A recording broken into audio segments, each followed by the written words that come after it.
Guys, before we get into today's review, I want to ask you to subscribe. We are trying to build up numbers right now, and subscribing is a huge way to do that. So thank you so much for clicking that little button. I think it's over here, that little blue button that says Gearist down here.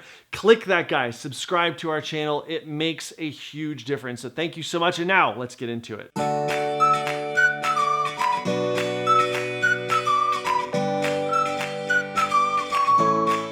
What's up, guys? Brandon here from Gearist, and today we're going to be taking a look at the Speedgoat number 2 from Hoka One One, or Hoka One One, depending on if you go with the real original pronunciation or not. But either way, it's a Speedgoat number 2. Now, this shoe right here, what you're looking at, is the Speedgoat version 1, and this shoe missed the mark for me in a big way. Now, before I get into talking about this shoe, before I give you all the context, you should probably go and take a look at the review for this shoe right here. And you can do so by clicking that little letter I that I think comes up right over here. It might be on the other side. Click on that guy. It's going to show you the original review of the original Speedgoat number 1 and kind of my thoughts on it, because it does add a little bit of context for today's review. Now, apart from the fact that the ride was really, really fun in that shoe, very boundy through the forest and things like that, and just bouncing all around on rocks, which was awesome. The first thing is that the fit was just garbage. It didn't work for me. I will touch on this again in a second, but it didn't work for my foot, and I don't quite understand why. It was too narrow, it was too this, it was too that. It didn't quite click with me, and this was not just something that it was occurring with me. This was something that occurred with a lot of people. Additionally, right behind the first metatarsal head, which is the ball of the foot, right in that spot, I got a really consistent hot spot after like not even 2 miles, I think. Which would ultimately turn into a blister. And that was no fun for anybody. And so it just overall wasn't a shoe that was really able to click with me, which is frustrating because I really like to be able to run in all shoes and get an accurate portrayal of what the shoe is trying to do.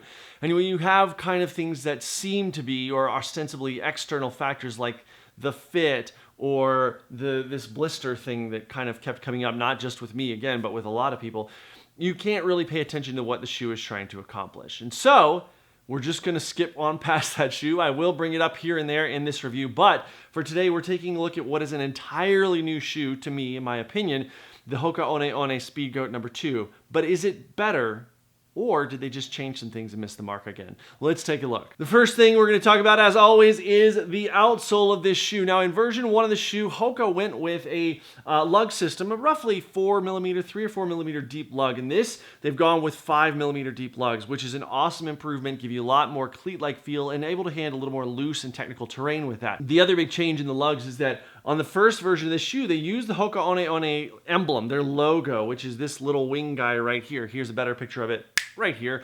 And they use that on the bottom of the shoe as their lug. Now, in this case, they've really switched away from that and gone to something that kind of is reminiscent of it, but not really. And in this, you can see right there. And these lugs, I really like a lot. They're very, very grippy. They're mostly directional. So in the rear of the foot, you can see they're scalloped upward. The front of the foot, they're scalloped backward, except for this line right up the middle of the forefoot, which are scalloped forward to account for some of that descending that you're going to do, especially if you're a more forefoot landing runner. As we can see in the front half of the shoe, there are no flex grooves, which is an interesting choice for me. But in the back half of the shoe, there are a couple of flex grooves. You have this kind of guy here that's diagonal across the instep there, the midfoot. And then you've got this one that's right here on the crash pad, separating the crash pad from the rest of the outsole right here in the midsole.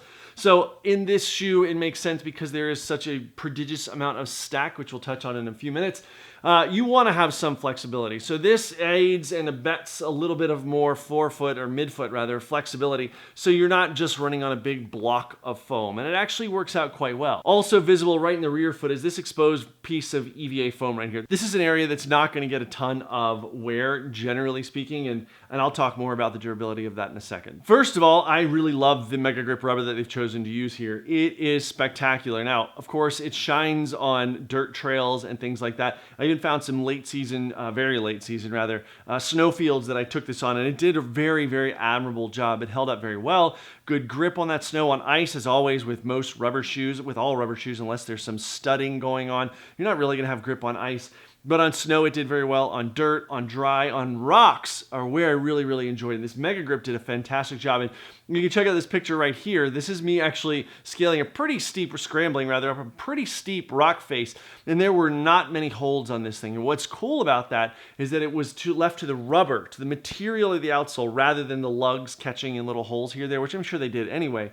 But it was left to the rubber to really stick to that rock, and it did a fantastic job. Now, speaking of those lugs, these guys, as I mentioned a minute ago, gripped very, very well. And the lack of flex grooves in the forefoot of the shoe really didn't faze me. Now, the reason it didn't faze me is because while we may see flex grooves all over the front of a shoe a lot of the time, sometimes in shoes, especially that have a more maximalist profile with more underfoot foam there, you're going to see the foam just kind of buckle at some point and fold.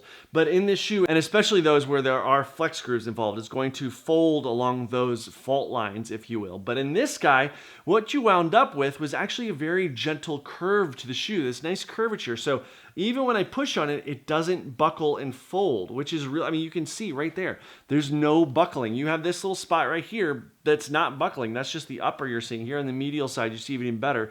It's a very gentle curve as you flex through the shoe. To me, that's a pretty cool feature that really makes this shoe have a very smooth ride underfoot. As far as durability goes, I've got about 60 miles on this shoe right now, and there's very, very little wear on it. It's doing really well, holding up excellently, and I've even had this on some things like the circumnavigation of the Ralph Price Reservoir at Button Rock here in Colorado. It's been doing very, very well. Now, of course, there are a couple of nicks that we see down on the exposed EVA foam here, but this is something that's really not catching much wear. And with 60 miles, it just looks like it's been brushed up a little bit. I mean, you can see it a little bit there. There's nothing really to write home about. Now, if you're watching this review, you're very likely familiar with Hoka One One and their place in the maximalist zone of running shoes. And this is not really any different. With stack heights of 32 millimeters in the heel and 27.5 millimeters in the forefoot, we've got a net drop here of 4.5 millimeters, which is actually a millimeter loss in stack height from its predecessor. The material of the midsole is injection molded EVA, which feels underfoot, and as far as I can research and find out, is single density front to back, which gives a very smooth feel. Also, and this is a big change, which I'll talk about a lot more because I feel like it affects so much of the shoe,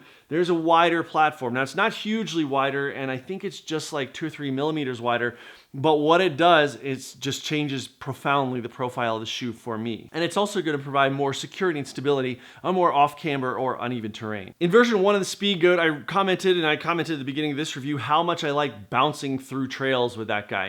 And that was my favorite aspect of that shoe, was the way that it felt underfoot. And there's been that significant redesign with the widening of the platform. And now, while I do still feel like it's just bouncing through the forest, it's so much fun to run in, I feel like it's been dialed back like one tick in the bounce-o-meter. Now, am I willing to have that trade-off, maybe because it's that wider platform or whatever the fit is going on with the uppers, things like that? Yes, I am absolutely willing. It's nowhere in the ballpark to be able to compete the two. This is something that has been vastly changed for me. Now, whether that redesign was internally, I have seen a cutaway of this shoe, and the internal design seems to be very much the same, but that wider platform I feel like is where it really came to play. And regardless of any of those things, the fact of the matter is that with this shoe, and I'll talk about this more in the ride section in a second, with this shoe, I have never even had the slightest hint of a hot spot or a blister at all on any part of my foot, much less this part right here, which is where I was receiving it in version 1. This has been perfect as far as that goes. And that includes being on my feet for 5 hours in this shoe when I was doing that circumnavigation of Button Rock. And the shoe at that time, you're on a lot of terrain that's like this, so your foot is kind of like slung to the side, which isn't comfortable in any shoe, but this held up very, very well, and it was impressive and did not find any hot spots or irritations on my foot. The upper of the Speedgoat 2 is one of those places that has been hugely improved in my opinion. It is so much better. And so the first thing we're gonna take a look at is that mesh that's on top there. This is an engineered mesh, this part right here. The parts that are super dirty, that's the engineered mesh part.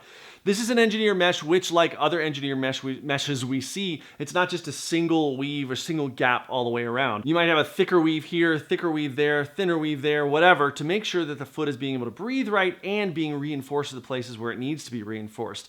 In fact, speaking of reinforcements, what you've got on this guy overlaying that mesh is the series of bonded TPU overlays, which we see here. These are the brighter less dirty parts of the shoe.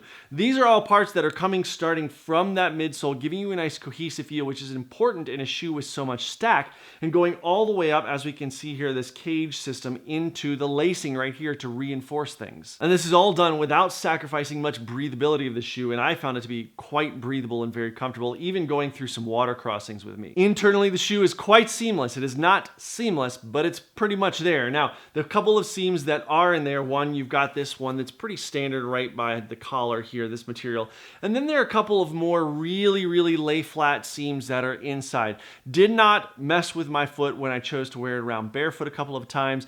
Not anything for any significant amount of running or anything like that, but did not irritate my foot. So if you're a dedicated devotee of barefoot running or just go without socks here or there, you can certainly be, I would feel like, comfortable in this, although debris is still going to be debris, so there you go. Now, the tongue in version 1 of this shoe extended almost all the way down here to the toes, and we actually see kind of a visual, a graphic nod to that with this gray piece coming all the way down to the toes here.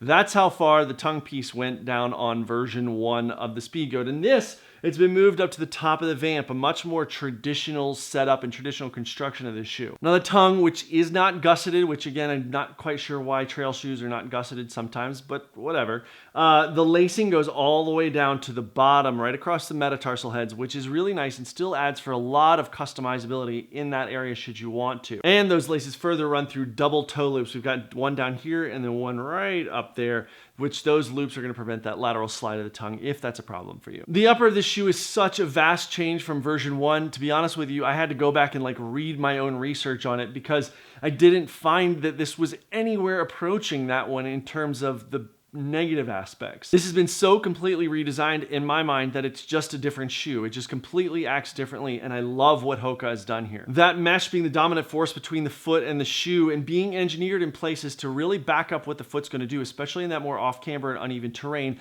This is something which really ties the shoe together, as opposed to, if I'm remembering correctly, version 1, you felt like, well, here's this cool looking upper, which has those Red Bull colors and all that stuff, and here's this midsole that is really fun to run in, but there was no cohesion between the two, really. Now we're going to talk about the fit of this shoe. Now, let me not mince words. The fit of version 1 of the Speedgoat for me was awful. It just did not work, but today we're here to talk about the Speedgoat 2. As far as sizing, this guy seems to be right within industry standards. My size 11 fit me just where I would expect a size 11 to fit. Now that wider platform, the midsole that I've touched on here a couple times, that is a very interesting thing with this shoe because I feel like it allows the foot to sit much more neutrally within the shoe. It just kind of sits there as opposed to being pushed this way or forced to be on this side of the shoe with that more narrow upper that was in version 1. And that midsole combined with the upper, the wider on both parts, actually really makes this able to play in more uneven terrain areas, which is an added bonus to get this on more and more trails. In the rear foot, we find a pretty flexible heel counter right here, which is really nicely constructed with a good amount of foam around the top up here, a little more than maybe needs to be there, but it's still very comfortable against the foot, even on longer stuff. This all spills up into a very comfortable lacing system, which goes down. You can see these TPU lockdowns. This cage goes directly back into the heel counterpart where it comes up from the rear foot. So you got this cohesive feel here. That gives a nice heel lockdown if heel slip is something that you experience. And then we move into the midfoot where this cage, this TPU overlay cage, really hugs the foot very nicely. And again, this is an area where we're going to find the shoe not being able to call the shots, but with the shoe being able to adapt to your foot better and actually be able to let your foot do what it wants without forcing things in the direction that the shoe wants to do and compromising what your foot is trying to accomplish. Now, the forefoot of this guy is where we probably see the most improvement, in my opinion. This is for me in the Speedgoat number 2. And it's not that there isn't room for improvement on some additional lateral side material here to expand even more across the toes, but it's right back here across the metatarsal heads, because this is where that wider platform is going to come into play. Because number 1, it gives you a wider base underfoot for your foot to sit more neutrally under there. Number 2, it's going to affect the way that the upper straps into that midsole, and it really creates a much better profile for the shoe to allow the foot to really function without being pinched, without having these hot spots come up. Now again, as we move into the toe box, there is a little bit of room. You could add a little bit more width on this side, but generally speaking, there's a decent amount of room for wiggle and splay in here, and I really found it, again, to just be such a drastically different shoe from version 1 that it's almost not even comparable. As we start to talk about the ride, I've mentioned this a couple times so far in this review, and that is that the bounce and the bound of version 1 of the Speedgoat was one of my favorite aspects of that shoe, and it continues to be so in this shoe. However, what's really interesting is that I said this a second ago, I think you guys caught it, I feel like it's been dialed back just a notch. Now, while that may be perceived by some because it's not going to be just bouncing off of things like silly putty, I feel like it's actually a really positive thing. And here's why, because it allows you to focus on the run a little bit more. Now, what do I mean by that? Well, number one, you're not bouncing around worrying about where you're gonna go and things like that. You can focus on a more inherent ground feel from the shoe. Now, with this much underfoot, 27.5 millimeters of stack in the forefoot, you're not gonna feel spectacular ground feel like you would in a Topo or a Vibram 5-finger shoe or something like that. But for a shoe with this much stack, you're still going to have an increased ground feel over version 1 of the shoe. And I think that dialing back, that looking for control in version 2 is something where you're really going to find an enhancement of the ride while still keeping the fun and the frivolity, if you will. I like to use the word frivolity that was in version 1 of this shoe. It's not often that I find myself really patting a brand on the back for their version 2 of a shoe or even for version 1 of something like that. But in this case, I really feel like Hoka One One deserves it. Number one, they deserve it because there was a chorus of voices, mine included, saying, this could be such a cool shoe. What is going on with it? You guys really should fix these things. And while they may have gone to the drawing board themselves and found out those things that were wrong or needed to be improved, it sure seems like they were listening to all of the other people that were going, we really want to like this, but there are these things that are standing out that we can't quite get behind. Either way, Hoka should be commended for taking those improvements and really running with it in this shoe, no pun intended. The Speedgoat 2 isn't just a much improved shoe over version 1. The Speedgoat 2 is a good trail shoe, and it's good regardless of the leaps and bounds that it's found in its evolution. I hope that when Speedgoat number 3 comes out, should there be a Speedgoat number 3, that they don't mess it up, because that is easily something that can happen. Now, for all these improvements in such a vastly new shoe, you're really going to pay for it a little bit, but it's not a change over version 1 of the Speedgoat, which came in at $140, and that's right where this guy is. Now, if you're watching this review right when the Speedgoat 2 came out, you're probably not going to be able to find it much cheaper. However, please check those buy links down in the description, because we may, if you're seeing this a couple months after it came out, you may very well be able to find this shoe for a little bit cheaper at those links that we've got down below. And if you were somebody who found that this shoe had version 1 was just really lacking, but you've run in version 2 and you're loving it, we'd love to hear what you have to say about it. And you can do so by sending an email to info@gearist.com and really give us your review of this shoe if you'd like. And if you want us to, we will go ahead and publish that and give you a plug for your Instagram, your Twitter, what have you. Now guys, before we get to the question of the day, I want to please ask you once again to subscribe to our channel. That would make a huge difference to us. All of you subscribers out there that are getting on board, that's so freaking awesome. We love it. Thank you so much for the consistent and constant support. If you want to follow us on all the socials, just go to all the socials and search for Gearist. You will find us there. And if you'd like to subscribe to this channel, again, that would be a huge help. If you want to also send us just an old-fashioned email, shoot one to info@gearist.com. We'd love to hear from you. And if you really want to mail a letter, tell us where you want to send it. We'll give you an address and we'll get that done for you. And now our question of the day is, have you ever had a shoe where version 1 or version 3 or whatever, the previous version, you couldn't get behind? It was just bad and it didn't work with you, or any product, whether it's a shoe or a tent or a jacket or whatever, but then you still saw fit to give version 2 or 3 or 4, the next version, a chance, and you were just so blown away by the improvements that it completely blasted the other shoe or other product out of your mind. Let us know down in the comments section below. Once again, you guys, thank you so much for spending a few minutes with us today. It means the world, and if you want to subscribe, we would love that. But otherwise, have fun out there adventuring, and we will see you next time.